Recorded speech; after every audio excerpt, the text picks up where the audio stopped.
am Liz Wool. I am your trainer today for the ICH E-6 GCP proposed revisions for 2016 review, impact on sites, sponsors, and CROs.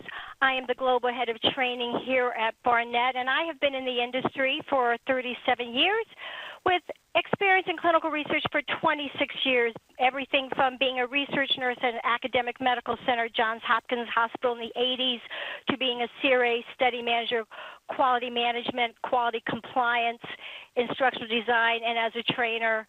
And with a passion in educating and training our industry, I hold multiple certifications in clinical research as a certified CRA with ACRP, as well as multiple training certifications here in the United States and Europe. What I would like to share with you here is our agenda for today's webinar.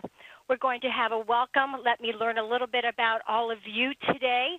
Review of our learning objectives, influencers for the revision, and I want to emphasize a targeted review.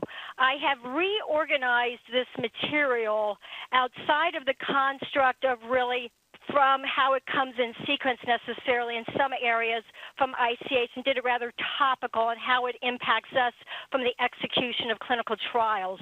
So you will see some different references of multiple places of the ICH intermixed from a topical perspective today. And some proposed targeted solutions for you. This is to get everyone started in your organizational gap analyses.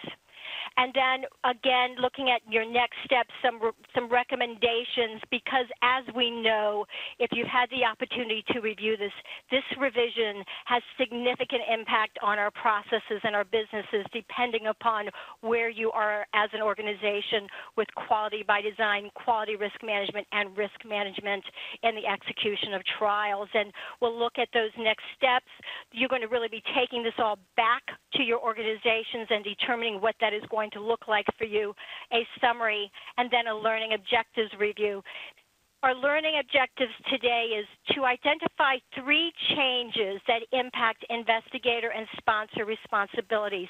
And also by design, a sponsor could also be a contract research organization, a CRO, because they are executing the delegated duties, functions, and tasks on behalf of the sponsor.